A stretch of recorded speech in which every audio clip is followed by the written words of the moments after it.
किसी गांव में एक लोहार और एक सोनार था। दोनों में बहुत गहरी दोस्ती थी। सोनार का नाम सामू था या लोहार का नाम रामू था। लोहार बहुत मेहनती और ईमानदार और सच्ची इंसान था, लेकिन सोनार तो बहुत आलसिया था। वो काम करना नहीं चाहता था, लेकिन लोहार तो बहुत मेहनत लगन से काम करता था। लोहार तो बेचारा बहुत मेहनती और ईमानदार था, लेकिन सोनार का तो मन में बहुत बेईमानी था और बहुत लोभी था।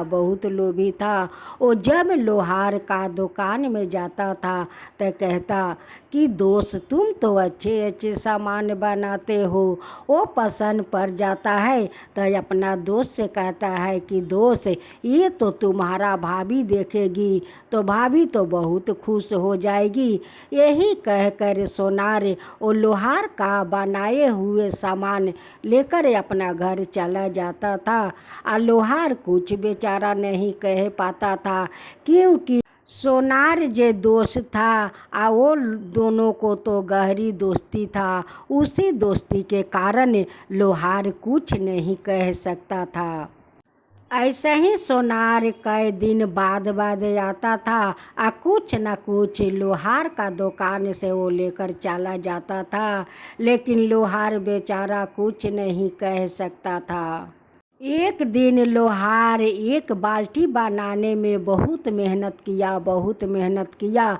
मेहनत करते हुए उस बाल्टी को तैयारी किया कि परसों तो विश्वकर्मा पूजा है, इसी बाल्टी को बेचकर मैं विश्वकर्मा भगवान को पूजा करूँगा और अपना बच्चों को कुछ कपड़ा खरीद कर ले आऊँगा।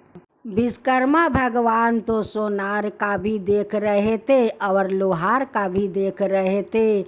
विश्वकर्मा भगवान कहते हैं कि ये लोहार तो अपना दोस्ती का मान रखता है, लेकिन सोनार तो इतना लोभी है कि वो गरीब बेचारा लोहार को जो बनाता है कि बेचकर अपना परिवार में खर्चा करूँगा, वो आकर लेकर चला जाता है। लेकिन दोस्ती के कारण इस बेचारा लोहार तो कुछ नहीं कह पाता है। सोनार तो लोहार का दुकान में आकर उस बाल्टी पर नज़र पड़ा। कहता है कि दोस्त बाल्टी तो कितना सुंदर बनाए हो, बहुत सुंदर बाल्टी है। ये तुम्हारा भाभी अगर बाल्टी देखेगी तो वो तो बहुत खुश हो जाएगी। यही कहकर बाल्टी लेकर चला जाता है और लोहार बेचारा देखते रह जाता है, कुछ नहीं कह पाता है। लोहार बेचारा बैठकर तो बहुत चिंता करने लगा कि एक बाल्टी तो इतना मेहनत से बनाया कि इस बाल्टी को बेचकर विश्वकर्मा भगवान को मैं पूजा करूँगा। अपना बच्चों को कुछ कपड़ा खरीद कर देंगे। मेरा बच्चों लोग पहन कर विश्वकर्मा भगवान का पूजा के दिन वो लोग आनंदी फूर्ति करेंगे। यही सोच कर रामू उस बाल्टी में बहुत मेहनत किया था कि इसी बाल्टी बेचकर मैं अपना बच्चों को कपड़ा दूंगा, विश्वकर्मा भगवान को पूजा करूंगा। लेकिन तो मेरे दोस्त मेरे बच्चों को खुशियाँ छीन कर लेकर चला गया। अब तो रामू नहीं कपड़ा खरीदा और नहीं उनकी बच्चों आनंद फूर्ति किया।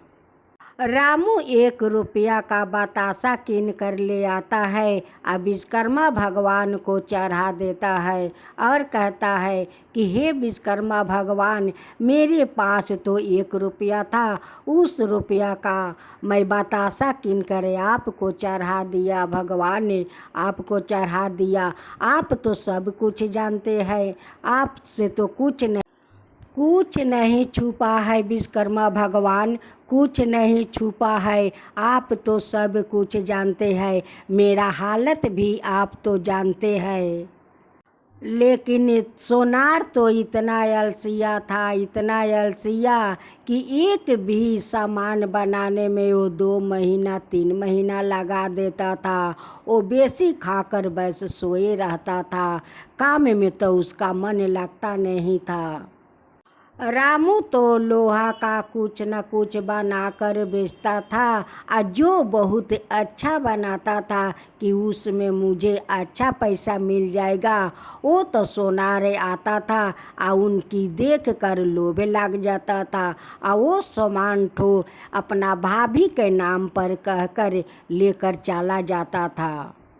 एक दिन विश्वकर्मा भगवान देख रहे थे कि ये तो लोहार बेचारा बहुत गरीब है, इतना मेहनत से बनाता है और सोनार आकर लेकर चला जाता है, तो ये बेचारा का गुजारा कैसे होगा। ये तो अपना दोस्ती का धर्म निभाता है, लेकिन सामू तो इनकी बनाए हुए माल आकर उठा कर लेकर चला जाता है। वो तो उनकी मान नहीं रखता है कि मेरे दोस्त तो इतना गरीब है, इनकी सामान मैं क्यों उठा उठा कर ले जाता हूँ। विश्वकर्मा भगवान रामू का दिमाग में इतना सोच डाल देते हैं, इतना सोच डाल देते हैं कि रामू सोचने पर मजबूर हो जाता है और सोचने लगता है। और सोचते सोचते रामू का दिमाग में एक तरीका मिल जाता है। एक दिन रामू अपना दोस्त का घर जाता है और देखता है कि उनकी दुकान पर बहुत सारा सोने के गहना है। अब तो रामू का नज़र उस गहना पर पड़ जाता है। एक डाबा में सोना का हार था, खूब सुंदर। उस हार में हीरा मोती जल रहा था। उसी हार पर रामू का नज़र पड़ता है। और रामू अपना दोस्त से कहता है कि सामू, ये तो बहुत हार सुंदर तुम बनाया है, कितना इसमें मेहनत किया है, कितना ये हार सुंदर है। वो सामू कहता है कि दोस्त, इसे बनाने में तो मुझे 6 महीना लग गया है, तभी तो इतना सुंदर बनाया हूँ। रामू कहता है कि दोस्त, ये हार अगर तुम्हारा भाभी देखेगी तो बहुत खुश हो जाएगी। रामू उस हार को लेकर चला जाता है, लेकिन सामू कुछ नहीं कह सकता है। सामू वहीं पर बैठे बैठे देखता रह गया, लेकिन कुछ नहीं कह पाया। क्यों कह सकता था?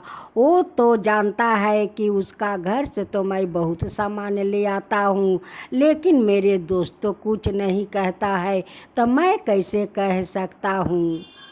अब तो सोनार बहुत सोचने लगा कि मैं जो लोहार का घर से जितना सामान ले आया हूँ, वो तो लगता है कि 200 को नहीं होगा, और मेरा तो हार 1.5 लाख का है, और वो 1.5 लाख का हार एक बार में लेकर चला गया। वो तो सोनार कहने लगा कि 100 हथौड़ी सोनार का तो 1 हथौड़ा लोहार का, मैं 200 रुपया का क्या सामान ले आया, और वो तो मेरा 1.5 लाख को लेकर चला गया। सोनार का सपने में विश्वकर्मा भगवान दर्शन देते हैं और कहते हैं कि क्या हुआ सामू, क्या हुआ? देखो, 100 सोनार का 1 लोहार का तुम 200 का सामान उठाकर उस गरीब आदमी को ले आया, और तुम्हारा देखो एक बार में 1.5 लाख को सामान उठाकर ले गया, तो तुम्हारा क्या हुआ? देखो, यही तो कहावत है कि 100 सोनार का तो 1 लोहार का। विश्वकर्मा भगवान कहते हैं कि देखो सामू, रामू कितना गरीब है, वो तो बहुत मेहनत और लगन से काम करता है, और तुम कितना अलसिया हो, तुम भी वैसे ही काम किया करो। देखो, उनकी सारे माल उठा उठा कर ले आते हो। विश्वकर्मा पूजा के दिन वो बाल्टी बहुत आशा से बनाया था कि इस बाल्टी को बेचकर अपना परिवार को कपड़ा दूंगा, और विश्वकर्मा भगवान भगवान को पूजा करूँगा। लेकिन वो बेचारा को तो आसरा तुम चकनाचूर कर दिया। वो तो मुझे 1 रुपया को बतासा किन कर चढ़ा दिया। तुम्हारे कारण तुम नहीं बाल्टी ले आते और नहीं वो लोहार मुझे 1 रुपया को बतासा चढ़ाते। किसी को सामान पर कभी लोभ नहीं करना चाहिए और नहीं उठाकर ले आना चाहिए। आज देखो उस कारण तुम कितना बड़ा तुम आज। सोनार हाथ जोड़कर कहता है कि हे विश्वकर्मा भगवान, ऐसा अब कभी हमसे भूल नहीं होगा और कभी नहीं मैं अपना दोस्तों को सामान पर लोभ करूँगा, कभी नहीं करूँगा विश्वकर्मा भगवान, कभी नहीं करूँगा। विश्वकर्मा भगवान कहते हैं कि देखो सामू, 100 सोनार का तो 1 लोहार का, जब लोहार का गिरता है तो वो एक बार में हथौड़ा गिरता है और तुम तो ठूक ठूक कर कर बनाते हो। यही तो कहावत सारा दुनिया में है कि 100 सोनार का तो 1 लोहार का।